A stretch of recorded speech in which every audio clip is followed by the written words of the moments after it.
Bienvenue sur 1001 chantiers, le podcast qui vous accompagne à bâtir avec le sourire. Je suis Gaël Aymar, constructeur hyperactif, et je vous partage chaque semaine une entrevue intimiste d'une ou d'un entrepreneur inspiré et inspirant. Mon intention est de vous montrer que tout est possible. Votre rêve peut devenir votre réalité. Il suffit d'oser demander, de bien s'entourer, de se mettre en action et le reste se fera grâce à l'effet domino. Je vous propose qu'ensemble, nous donnons vie à vos plans en gardant le sourire. Si cet épisode vous a inspiré, laissez-moi un commentaire 5 étoiles sur iTunes Podcast. C'est la meilleure manière de m'encourager à vous présenter toujours plus d'histoires de vie enrichissantes. Retrouvez toutes les notes de chaque épisode sur 1001chantiers.com. Dans ce 4e épisode, j'ai l'honneur d'accueillir sur 1001 chantiers Ludovic Bréant. À l'occasion de la sortie de son livre « J'ai perdu 40 millions d'euros et j'ai découvert une vie pleine de sens ». Ludovic est un serial entrepreneur, un vrai depuis la sortie de ses études, et un grand, il a repris ou créé plus d'une centaine de sociétés. Il a fait l'expérience des extrêmes. En effet, en introduisant en bourse une de ses entreprises, il est devenu l'un des entrepreneurs les plus jeunes à devenir millionnaire en France. Mais il a aussi connu la douloureuse expérience du dépôt de bilan. Surtout en France, où l'échec est très mal valorisé. Ludovic a ressenti une forte honte à ce moment-là. Après 3 ans de réflexion, de digestion au calme et de formation, il a rebondi et est devenu auteur, conférencier et coach pour entrepreneurs débutants. Aujourd'hui, il rassemble une communauté de plus de 50 000 personnes sur les réseaux sociaux et accompagne une poignée d'entre eux à faire les bons choix. Dans cet échange inspirant, Ludovic, père de 5 enfants, nous livre en toute authenticité et vulnérabilité son parcours riche en enseignements. Ouvrez bien vos oreilles. Eh bien, salut à toi Ludovic, bienvenue sur 1001 chantiers. Merci beaucoup d'avoir accepté cette interview. Je vais te présenter rapidement. Tu es un serial entrepreneur. Tu as créé ou repris plus de 100 entreprises, je crois. Et tu as une expérience d'un lourd dépôt de bilan. Et puis, tu as bien sûr réussi à transformer, à rebondir. Donc maintenant, tu es coach, conférencier, auteur. Donc, tu as transformé tout ça, tout ton parcours, tout ce que tu as pu apprendre. Donc, je vais te laisser la parole juste pour préciser peut-être un peu les choses. Alors, en effet, je suis toujours entrepreneur, en fait, hein, puisque je gère encore une vingtaine de sociétés. Ok. Mais oui, en effet, j'ai créé une centaine d'entreprises dans ma vie. Alors, au départ, j'ai entrepris, mais pas pour les bonnes raisons. Donc, j'ai entrepris parce que je voulais prouver que j'étais capable de certaines choses. Je voulais certainement prouver à mon entourage, à ma famille, que j'étais capable également de faire certaines choses. Et donc, j'ai accumulé en effet les entreprises. J'ai accumulé aussi les succès, puisque j'ai introduit de mes entreprises en bourse. Suite à ça, je l'ai revendu en effet à une banque. C'est une société qui est dans l'immobilier que j'ai vendu à une banque. Et je suis devenu à ce moment-là un des plus jeunes entrepreneurs de France à faire fortune, à moins de 40 ans. Et donc, tout allait bien. Je dirais, globalement, tout allait bien. J'ai vendu. Ensuite, j'ai fait un petit peu de capital risque. J'ai investi dans une dizaine de sociétés différentes. Ouais. Je me suis aperçu que c'était pas pour moi parce que je me suis trompé sur les marchés, je me suis trompé sur les porteurs de projets. Donc, je me suis dit, non, ça, le capital de risque, c'est pas fait pour toi. Donc, je suis reparti, en fait, dans une entreprise plus traditionnelle. Donc, j'ai créé un groupe, en fait, présent dans l'immobilier, dans la construction bois, que tu connais, et puis dans l'hôtellerie. Et donc, ce groupe s'est développé très rapidement, puisque, en 5 ans, donc en commençant de zéro, le groupe comptait plus de 500 salariés. Et puis les fonds propres, si on parle un petit peu plus en termes comptables, les fonds propres étaient de plus de 30 millions d'euros. Donc tout allait bien, je dirais, tout ça a été créé en 5 ans, un petit peu plus de 5 ans. C'est vraiment énorme. Vraiment bien. Ok. Et puis arrive la crise des subprimes, donc 2008-2009. Ouais. Et là, mon groupe est complètement ébranlé. Hein, je ne vais pas rentrer dans les détails, mais le groupe est vraiment ébranlé. Pour moi, le dépôt de bilan, c'était la pire chose qui pouvait m'arriver. C'était vraiment une infamie pour moi. Donc, je me suis battu comme un fou pour éviter le dépôt de bilan. Ok. Valérie, donc ma femme et moi, on a réinjecté plus de 10 millions d'euros. On a réussi, et donc là, c'est des procédures collectives donc, se sont enchaînées, hein, parce qu'on avait une quarantaine de faits. Et c'était très très douloureux pour moi. Vraiment, ça a été vraiment, je suis tombé au fond du trou. Mhm. Alors, bon, moi, c'était un dépôt de bilan. Pour d'autres personnes, ce sera une maladie grave, ce sera un deuil, ce sera une séparation, ce sera un licenciement, ce sera un burn-out. Enfin, bon, souvent, chacun on connaît un lot d'épreuves. Oui. Pour moi, c'était le dépôt de bilan. Mais j'ai vraiment très très mal vécu. Je suis tombé vraiment très bas. Et après, je me suis dit, mais pourquoi tout ça en fait? Pourquoi ça m'arrive? Qu'est-ce que je suis venu faire sur cette terre? Voilà, je me suis posé toute un tas de questions, et donc j'ai fait une introspection qui a duré peut-être 2-3 ans. Ok. J'ai rencontré des aides extérieures, j'ai rencontré des chamans, j'ai rencontré des sages, j'ai rencontré des maîtres spirituels, j'ai fait des stages de développement personnel. Ok.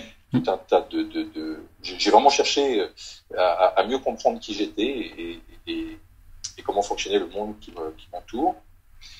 Et là, j'ai compris en fait que j'étais à l'origine de tout, que ce dépôt de bilan, j'ai compris que c'était pas un hasard, et puis que s'il était arrivé, en fait, c'est pas la crise de subprime. Bon, ça c'était déclencheur, mais si c'est arrivé, c'est que j'étais pas à la bonne place. C'était plus profond. Oui, c'est ça. Ouais, j'étais pas à la bonne place parce que j'entreprenais pas pour les bonnes raisons, en fait. Ok. Je pense que on peut entreprendre dans la force pour chercher la sécurité, chercher la joie. Chercher l'argent, pardon. Mais ça c'est pas la bonne raison pour entreprendre. Okay. Donc vraiment, j'ai totalement changé ma manière de voir les choses. Tu viens d'une famille d'entrepreneurs? Pas vraiment. Non. Pas vraiment, non. Non, mon père était directeur d'une société, mais il était pas entrepreneur. Il avait peur de se lancer, en fait. Il aurait bien aimé, mais il a toujours eu peur. Ok. Plutôt famille profession libérale, en fait. D'accord. Sur plusieurs générations, mais pas plus. Donc non, il y avait peu d'entrepreneurs en fait dans ma famille, mais j'ai toujours été fasciné par les entrepreneurs. Okay. Pas que par les entrepreneurs, mais également tous les gens qui ont des grandes causes. Je sais pas, la Mère Teresa, l'abbé Pierre. Enfin, ça c'est vraiment des gens qui m'ont toujours fasciné. Ok. Et qu'est-ce que tu avais fait comme études? Alors j'ai fait j'ai fait alors d'abord à l'époque c'était une maîtrise, maintenant c'est un master d'économie. Okay. Et ensuite j'ai fait une école supérieure de commerce, business school aujourd'hui, donc à Rouen. Et ensuite j'ai commencé à entreprendre très rapidement. Moi j'ai pris un poste de salarié, mais très rapidement j'ai commencé à créer des entreprises. D'accord. Et donc pendant tes études déjà tu réfléchissais, tu pensais déjà entreprendre? Oui, je dirais même que j'ai commencé à entreprendre pendant mes études. Ok. Des petits boulots, par exemple, je suis à un certain moment, j'ai été collecter du carton, je me rappelle, chez mes voisins, etc., un peu partout, et j'ai ramassé des dizaines ou des centaines de kilos de carton que j'ai revendus. Ouais. Voilà, petit business à l'époque. Et puis j'ai découvert également le marketing relationnel à ce moment-là. Qu'on appelait à l'époque le multiniveau, et donc j'ai commencé à développer un groupe en marketing relationnel. Ok. Et donc la première entreprise que tu as créée? Bonne question. Alors c'était une reprise en fait. C'était un parc de loisirs, restaurant, discothèque, on peut dire, qui était en Normandie. Okay. Alors il faut revenir à l'époque. À l'époque c'était la mode des parcs de loisirs. C'était Disney qui se lançait, c'était le parc Astérix, etc.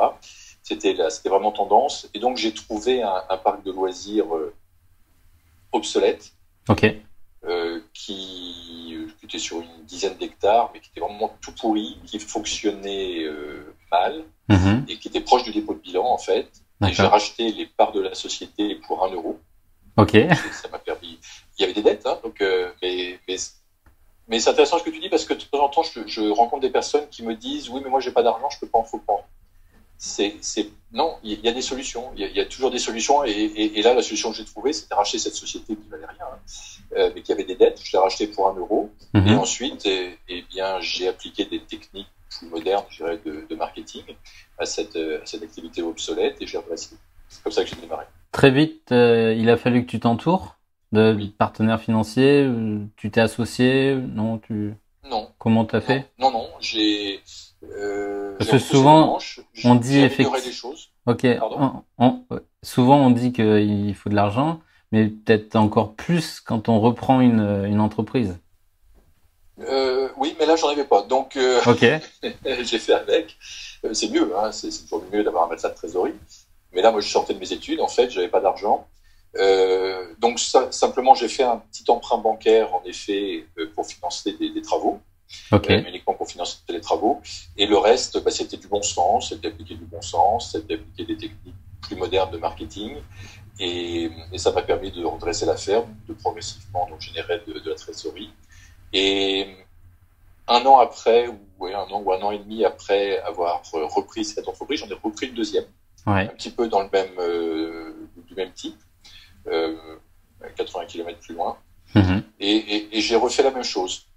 Voilà. En revanche, là, ça a été plus difficile avec cette deuxième entreprise qui était pas très bien située. D'accord. Donc là, j'ai eu des difficultés dans cette entreprise et donc j'ai dû revendre en fait les deux. Alors ça s'est bien terminé, mais j'ai dû revendre les deux entreprises pour pouvoir aller de l'avant. Ok. Et donc très rapidement, tu as eu des employés à gérer. Est-ce que c'était ça le plus compliqué? Alors, compliqué, je sais pas, mais en tout cas, je m'y prenais pas forcément de la bonne manière, en effet. Ok.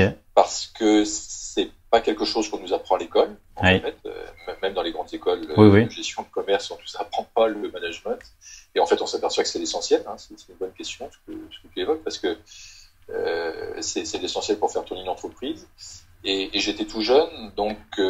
Et encore plus quand tu reprends une entreprise, t'as pas choisi ton équipe, tes collaborateurs. Oui. Et en fait, comme j'ai repris une entreprise à un monsieur qui avait 75 ou 80 ans, donc son équipe était plutôt âgée. Donc, bon, sur le plan affectif, ça se passait bien. Ils me considéraient un petit peu comme leur fils ou leur petit-fils. mais c'est vrai que faire avancer les choses, c'était pas facile. Donc, et puis j'étais certainement trop gentil à l'époque. Okay. J'étais un manager gentil. Alors ça a des bons côtés, mais ça a également des plus mauvais côtés. Peut-être que je manquais certainement un peu de fermeté. Okay. Et donc c'est quelque chose qui m'a joué tous les tours. Est-ce que du coup est-ce que tu as toujours été seul à la tête du groupe ou des entreprises, ou est-ce que tu as eu des associés à des moments ou pas? Alors de mon côté, mon expérience, j'ai rarement eu des associés. Okay. Alors ça m'est arrivé d'avoir des associés en effet dans le groupe que j'ai créé, dont j'ai parlé au départ, des associés minoritaires. Donc par exemple, on crée une entreprise. Exemple, on crée une entreprise de maison à Ossaturbois, par exemple. Ouais. Eh bien, là, mon fonctionnement était le suivant. Je cherchais un associé à hauteur de 25%, qui ne mettait pas d'argent, mais qui mettait son énergie et son savoir-faire. Et ma société, où là, à l'époque, c'était en effet une holding, mettait les 75% et donc manageait la société. Ok. Donc, tu avais une équipe, tu avais un board pour gérer ces différentes entreprises tu voyageais régulièrement? C'était sur toute la France? Alors, comment tu t'organisais? Quand j'avais ce groupe, donc là où il y avait les 500 personnes, oui. En effet, il y avait, alors l'organisation était la suivante. Il y avait donc une quarantaine de sociétés, une quarantaine de centres de profit en fait, donc c'était vraiment important, avec souvent avec à chaque fois un dirigeant particulier, de temps en temps un dirigeant qui était en même temps gérant de la société et actionnaire, mais pas toujours. Okay. Et puis donc il y avait une certaine autonomie. Moi j'ai toujours prôné l'autonomie. T'aurais pas pu faire autrement. Pardon? T'aurais pas vraiment pu faire autrement s'il n'y avait pas une autonomie, ça aurait été trop. C'est vrai. beaucoup trop important. Oui, tout à fait. Tout à fait. Mais quand même, je vois des modèles. Tu as raison. Hein, pour moi, moi, j'aurais pas pu faire autrement. Mais je vois quand même des modèles d'entreprise importants fonctionner avec une centralisation extrême, avec donc des managers salariés et avec un patron et un siège qui décide de tout. Ça se voit aussi. Hein. Bon, moi, c'est pas ma conception des choses, mais ça se voit. Ok. Oui, mais donc nous, on avait en plus des dirigeants de centres de profit. Nous avions donc une équipe au siège, hein, donc il y avait une soixantaine de personnes au siège, et puis j'avais un staff au siège de 5-6 personnes avec un directeur financier, un directeur juridique, un DRH, voilà, etc. Ok. Voilà, et voilà comment j'étais entouré. Bien. Donc bon, il y a eu donc ce dépôt de bilan, il y a eu cette remise en question de ta part, tu as cherché le pourquoi, et donc aujourd'hui tu l'as transformé comment? Oui, alors voilà, je pense que l'essentiel est là. Je l'ai transformé en une vie pleine de sens, pour résumer. Ok.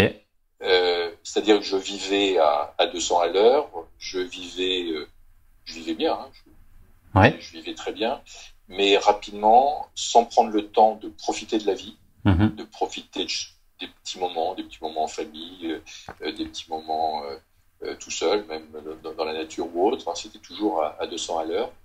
Et là, après mon introspection, en effet, j'ai décidé de revenir là-dessus, de changer complètement ma vie et de vivre différemment. Et aujourd'hui, donc, je vis, plus libre,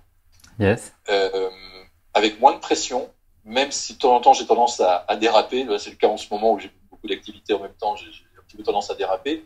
Mais je m'observe, je me dis attends Ludovic, là c'est trop. Je m'observe quand je suis, toi si par exemple je suis stressé, je dors mal la nuit, je me dis là t'as un truc qui va pas, corrige quoi. Ça c'était quelque chose que je faisais pas, je prenais même pas le temps de m'observer il y a quelques années. Aujourd'hui je m'observe et je fais tout pour vivre de manière plus saine, plus intuitive. J'essaie de faire confiance à mon intuition, ça c'est quelque chose de nouveau pour moi également. Et puis je prends le temps. Ouais, je prends le temps je sais, maintenant déjà on vit dans le Pays Basque, donc je sais pas s'il fait beau par exemple, eh bien je suis tout à fait capable d'aller courir au bord de l'eau, d'aller faire une balade au bord de l'eau. Très sympa ça. Ouais. Voilà, mais je me l'autorise. Ouais, c'est sympa, mais tout le monde peut le faire. Il suffit de s'autoriser. Donc ça, je me l'autorisais pas il y a encore quelques années. Aujourd'hui, je me l'autorise, même je me l'impose. Et quand ça dérape, eh bien, je cherche à corriger et à me calmer. À propos donc de t'imposer des choses, est-ce que tu as des rituels, des habitudes que tu as mises en place justement, méditation, des choses comme ça? Oui, Gaël, oui, en effet, exactement. Alors tous les matins, quand je suis dans le Pays Basque, parce que ça m'arrive également d'être en déplacement, eh bien je cours. Donc je prends mon chien, je cours pas très longtemps, hein, 10 minutes, un quart d'heure. Je fais en effet alors en pleine conscience, j'essaie de courir en pleine conscience. Ensuite, vraiment conscient de ce qui se passe, de l'environnement, des bruits de la nature, etc. Ensuite, je me pose pendant 10 minutes, encore 10 minutes, un quart d'heure. Et là, je pratique des exercices de respiration. Et puis je médite. Et souvent, à la fin, je demande un message. Je dis, bon, ok, aujourd'hui, est-ce qu'il y a un message pour moi? Puis je laisse venir. Et souvent, il y a quelque chose qui vient. Alors, ça peut être un truc du style... tiens, par exemple, arrête de te prendre au sérieux, trop au sérieux, tu vois. Parce que tu sais, quand on est dans des activités, quand on a un peu de succès, on se dit, allez, on commence à... Non, mais voilà, t'as aucune raison de te prendre au sérieux. La vie, c'est léger, et voilà. Et à ce moment-là, quand j'ai un message comme ça, eh bien, bon, j'essaie d'en tenir compte pour ma journée. Ok, génial. Oui, donc ça c'est un petit rituel. Je tente également de refaire pas de refaire la même chose, mais de prendre 10 minutes ou un quart d'heure pour méditer en fin d'après-midi, pour reposer un petit peu le mental. J'avoue que j'y arrive pas toujours, mais en tout cas, c'est ce que j'ai envie de faire. C'est vraiment important pour se recentrer, c'est essentiel. Et après, alors, certaines personnes pourraient se dire, ouais, mais bon, j'ai pas le temps de méditer, j'ai pas le temps de prendre une demi-heure le matin, un quart d'heure en fin d'après-midi. Et en fait, on s'aperçoit, c'est aussi ce que je me disais, hein, Mais en fait, on s'aperçoit qu'on est beaucoup plus performant derrière, beaucoup plus efficace derrière quand on fait ça. Et qu'on gagne du temps après, du coup. Ok. Ouais. Et de l'efficacité, beaucoup plus en paix également. Très bien. Et donc, ça fait combien de temps que tu as réorienté ces activités, que tu mets au service des entrepreneurs, ton expérience? Alors c'est depuis mon retour sur moi, Oui. Donc depuis 2011, 2012, je dirais. Ok. Mais je cherchais. Alors moi, je demande beaucoup à l'univers, et je demandais, mais comment je peux faire pour aider les autres? J'ai envie d'aider les autres, j'ai envie d'aider les gens, mais comment je fais? Et un jour, un matin, c'est pas vieux, il y a 2 ans et demi. Un matin, je me lève. Alors, pardon, juste entre deux, j'avais fait plusieurs tentatives. J'avais voulu créer un centre de coworking et une pépinière d'entreprise importante dans le Pays Basque, un lieu de 1000 mètres carrés où je voulais accueillir des entrepreneurs qui avaient des bons projets pour l'humanité et puis les aider. Ok. Et tout ça n'a pas vu le jour pour différentes raisons. Donc je me suis dit, c'est pas ça. C'est pas ça, c'est autre chose. Pour moi. Voilà, il y a autre chose. Et donc il y a 2 ans et demi, un matin, une intuition, une petite voix qui me dit blog, fais un blog. Ok. Bon, je regarde, je dis un blog, ouais. Bon, c'est une chose que je connais pas vraiment. Enfin, je sais ce que c'est qu'un blog, mais guère plus. Donc je vais voir sur Google, je tape comment blog. Comment bloguer, ouais. Pour différents tant de personnes qui donnent des conseils, et puis dont Martin de la Tulipe, et je commence à comprendre qu'on peut vraiment avoir de l'audience avec un blog, il peut même monétiser un peu ses actions. Je dis incroyable. Et donc je creuse, je m'inscris à la formation de Martin de la Tulipe, qui a une formation qui s'appelle l'Académie Zéro Limite, que tu connais un petit peu. Et là, je rencontre des gens absolument extraordinaires, des gens qui ont envie de faire bouger les choses, des gens qui ont envie de changer le monde, d'améliorer le monde. Et vraiment, là, je me plais. Donc, j'ai appris, en fait, depuis 2 ans, donc je me forme sur Internet. J'ai appris à faire un blog. Depuis, d'ailleurs, j'en ai 4. J'ai 4 sites ou blogs. Oui. J'ai une communauté Facebook. Maintenant, il y a 50 000 personnes qui me suivent. J'ai une chaîne YouTube. Il y a 2000 abonnés, etc. Tout ça en moins de 2 ans. Et en effet, j'aide. Donc après, ça peut se faire. On me demande aussi de temps en temps pour faire des conférences, pour faire des coachings, des choses comme ça.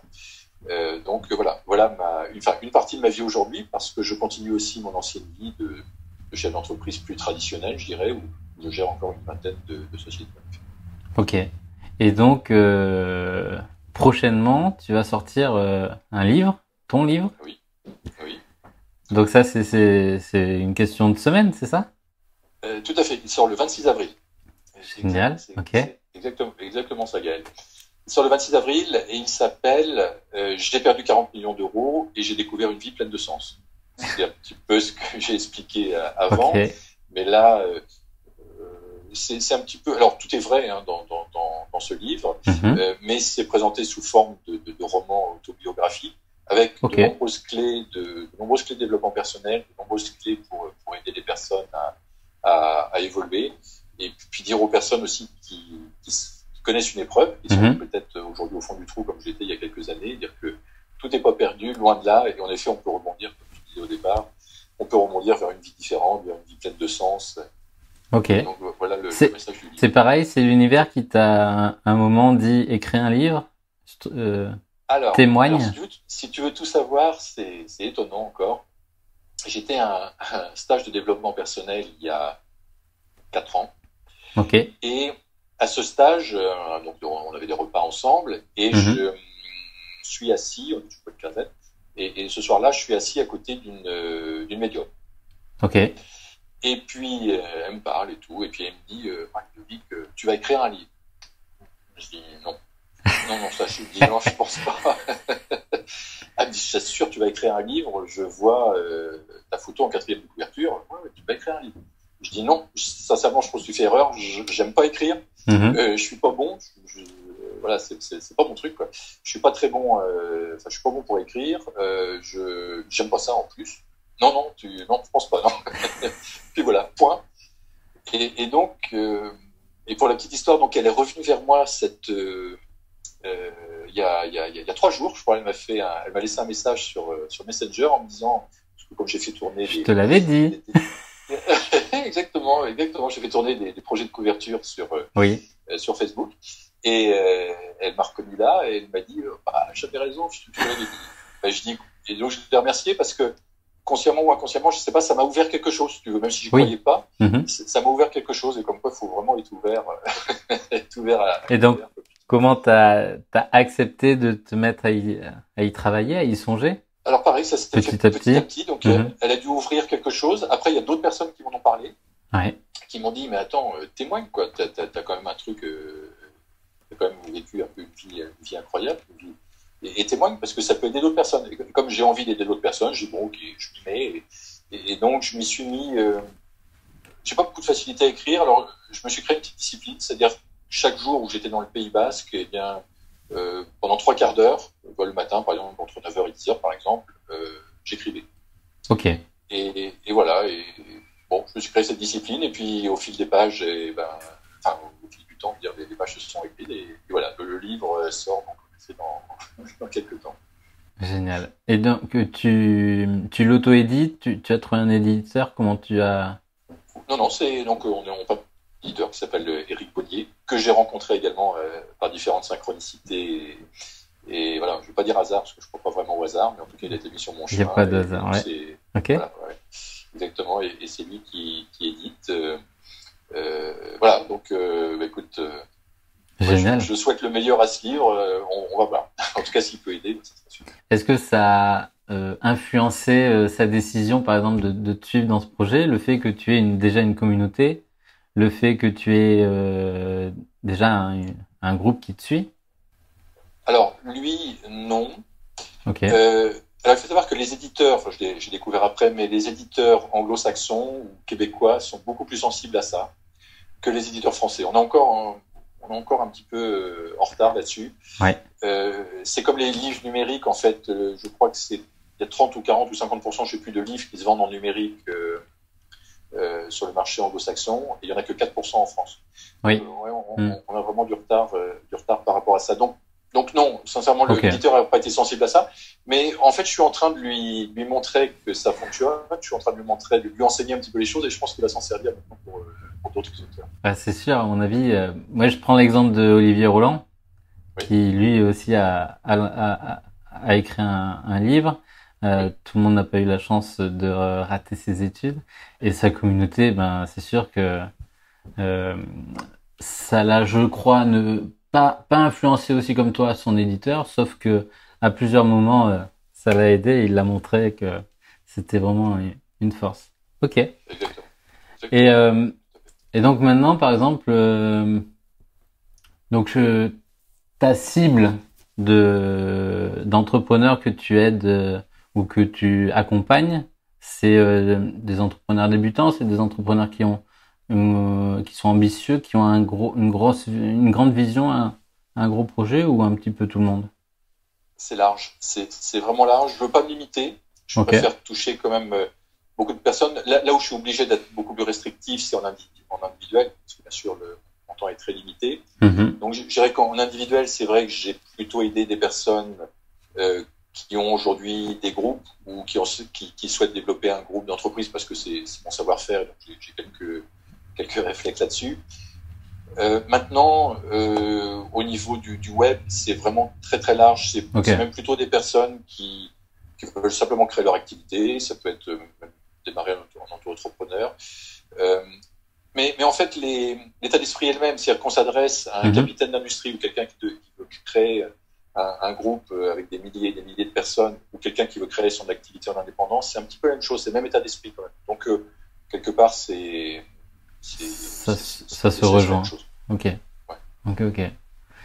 Est-ce que ça a été dur, ou comment tu as réussi à passer le cap de te montrer, par exemple, sur la chaîne YouTube, sur créer une communauté, il faut se montrer. Alors c'est sûr que tu avais sûrement déjà l'habitude, c'est sûr, de gérer des personnes et de parler devant du public, mais là, je pense que c'est différent. Ouais.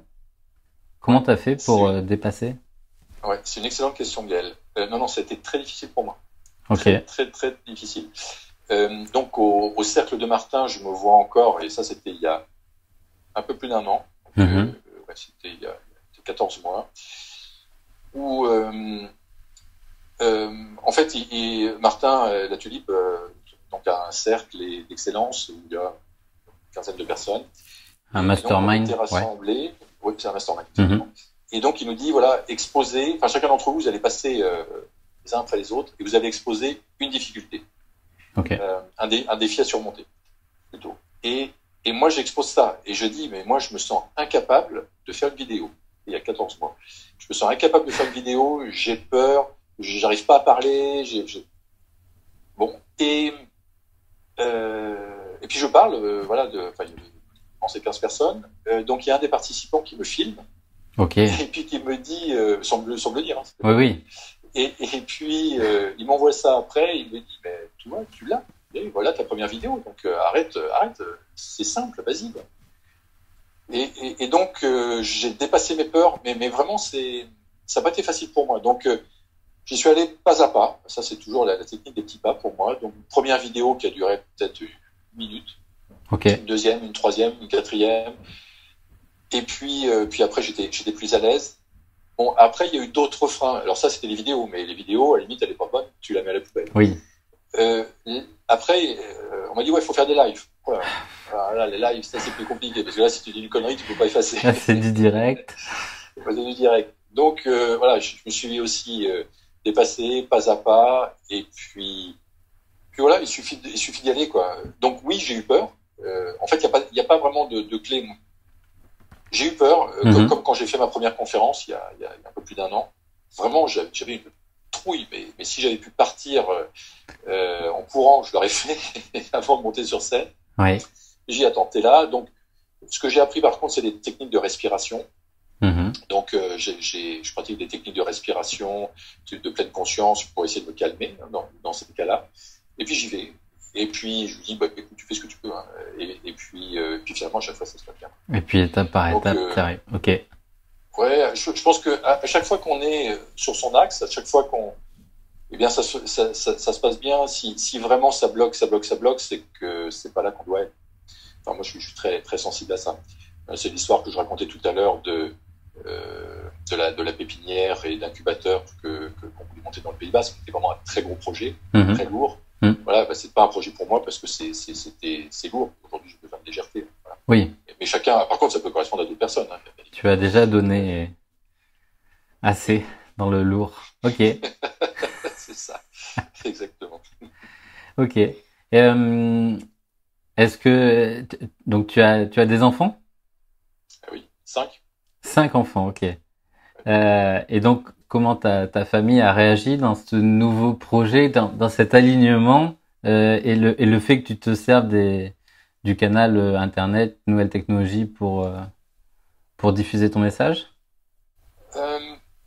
Alors, je Si tu veux qu'on en dirais, parle, hein. non, non, ah Ok, ben oui. ok. Alors moi, j'ai aucun tabou et non, au contraire, parce que ça peut peut-être aider d'autres personnes. Après, je te parlerai aussi de leur état d'esprit par rapport à l'entrepreneuriat. Ok. Mais concernant le net, amusé, je dirais au départ, parce que et il y avait des raisons de l'être, parce que si tu veux, je suis absolument ignare au niveau technique de tout ça. Il faut savoir que jusqu'à il y a 5-6 ans, j'étais entouré de secrétaires. C'est même pas moi qui faisais mes mails. Oui. Il y a 6 ans, j'avais jamais tapé un mail. Ouais, tu l'as dicté, Donc, ok. ouais, donc j'étais entouré de partout. Donc il a fallu que je m'y mette. Donc il a fallu que je découvre Facebook. J'ai découvert Facebook il y a 2 ans. Donc c'est mes enfants le soir qui me donnaient des cours, etc. Donc ils se foutaient de moi. C'est quand même impressionnant que donc tu es arrivé à créer une communauté, à te servir de tous ces outils-là qui sont nouveaux pour toi, mais de passer massivement à l'action, hein. En 2 ans, c'est énorme ce que tu as fait. Oui. Et voilà, donc je suis parti vraiment sans rien connaître. Donc ils m'ont aidé. pas toujours avec mon cœur, parce qu'ils se sont dit, il me fatigue, dans 6 mois, il va arrêter. Et puis finalement, on fait un petit peu la course, enfin, gentiment, avec certains de mes enfants qui développent également leur présence sur le web. Là. Ok, génial. Mais en tout cas, je pense que c'est riche d'enseignement pour eux, parce qu'ils voient qu'à n'importe quel âge, on peut démarrer une nouvelle carrière. Oui. Et j'ai été invité dans le lycée de mon fils il n'y a pas très longtemps, justement, à parler d'entrepreneuriat. Et ce que je leur ai montré que grâce à l'entrepreneuriat, tout est possible. Oui. À n'importe quel âge, on peut changer sa vie et on peut démarrer aussi une nouvelle activité. Et ça, je pense que les jeunes aujourd'hui, ils ont besoin d'entendre le message. Parce que il y a aussi, d'un autre côté, un autre message qui dit c'est difficile, c'est la crise, qu'il ne faut pas te lancer, qu'il faut de l'argent, et puis ci, puis ça. Non. Pas que. Pour se lancer dans l'entrepreneuriat web, il ne faut pas d'argent, c'est pas d'argent. Moi, je considère qu'il faut un petit peu d'argent, mais aujourd'hui, tu montes n'importe quel petit business, tu montes un food truck, par exemple, une petite pizzeria, toute petite pizzeria. Aujourd'hui, c'est des centaines de milliers d'euros qu'il faut. Oui. Aujourd'hui, tu montes ton business sur le web, on parle de quelques milliers d'euros. Donc, c'est pas, pour moi, voilà. Enfin, pour un entrepreneur, je trouve que c'est pas grand-chose. Ah, c'est sûr que le coût de l'opportunité de se mettre à son compte et de diffuser massivement son message, il a ridiculement baissé. Ok. Et donc, tu leur as servi d'exemple du coup? Oui, enfin pas que sur le web, mais c'est vrai que comme j'entreprends dans l'entrepreneuriat, jeune âge, donc quand on a eu les enfants, ils ont baigné dans cette atmosphère. Okay. Et en fait, sur les 5, il y en a qui sont encore scolarisés, mais tous, en tout cas, ont dans la tête de créer leur entreprise. Et mon fils cadet, qui a 22 ans, 23 ans maintenant, a créé ses premières entreprises à 16 ou 17 ans. Okay. Il a démarré une école de commerce et la deuxième année, il me dit papa, j'en ai marre. J'apprends beaucoup plus sur le terrain que derrière les bancs de l'école. Bon, j'étais pas ravi, j'avoue, mais je l'ai laissé faire. Okay. Et aujourd'hui. Donc il a arrêté. Oui, il a arrêté ses études et ça fait 2 ans de ça. Enfin, il avait commencé donc son entreprise avant. Mm-hmm. Donc il a une entreprise dans l'automobile. Il a créé un site pour vendre des véhicules d'occasion, etc. Enfin, mais ça cartonne et ils vendent aujourd'hui plus de 50 voitures par mois et ils cartonnent, ils gagnent beaucoup d'argent. Okay. Donc voilà, on peut aujourd'hui quand on a l'état d'esprit qui est adapté, vraiment, c'est ça le plus important, ouais. Ok. Ouais. Et sans argent, hein, je tiens à préciser, il a démarré sans argent. Ok. Et Internet, donc c'est sur Internet qu'il fait cette partie. Les deux, il a une partie physique parce qu'ils ont un showroom, Okay. Mais il fait les deux. Enfin, mais il est très présent sur Internet également. Ok, génial. Ouais. Est-ce que tu voyages? Oui. Est-ce que tu as un voyage en particulier qui t'a marqué et pourquoi? Pour quelle raison? Oui, alors on voyage, on a toujours, pas toujours parce que j'ai pas toujours eu les possibilités, les moyens de voyager, mais depuis qu'on a les moyens de voyager, oui, on voyage. Je vois le Bouddha derrière, c'est pour ça que je te pose la 2, question. Ah oui, ok. 2-3 fois par an. On est dans l'Asie, oui, celui-ci, il vient de Thaïlande. Ok. Mais on aime beaucoup l'Afrique. Et d'ailleurs, j'aimerais aider les entrepreneurs à entreprendre en Afrique. Parce que je trouve que souvent, ils sont délaissés. On y est retourné l'année dernière. Mais sinon, on y a été la première fois il y a une quinzaine d'années. Ok. Et il y a 15 ans, vraiment, Valérie, ma femme et moi, on a été profondément bouleversés par ce voyage. Bon, c'est un petit peu comme l'Afrique, donc le dénuement qu'on a trouvé là-bas, mais la générosité, l'amour des autres, la joie de vivre, et qu'on retrouve aussi en Afrique. Hein. Ouais, ça nous inspire et ça nous touche beaucoup. Ok, ça a juste coupé, donc j'ai pas entendu où est-ce que c'était à part l'Afrique? Cuba. Cuba. Ok. Oui, c'était à Cuba et voilà, mais c'est un petit peu pour les mêmes raisons en fait. Hein, que Cuba et l'Afrique pour nous c'est beaucoup de joie de vivre, beaucoup de générosité, beaucoup d'aide.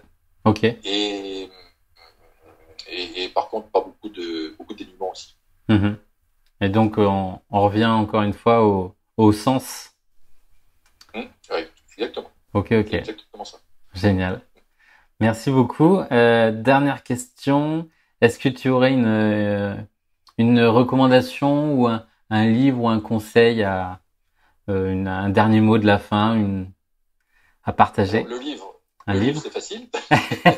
À part le tien? Le livre, c'est facile. J'ai perdu 40 millions d'euros, j'ai découvert une panne de sens qui va vous inspirer.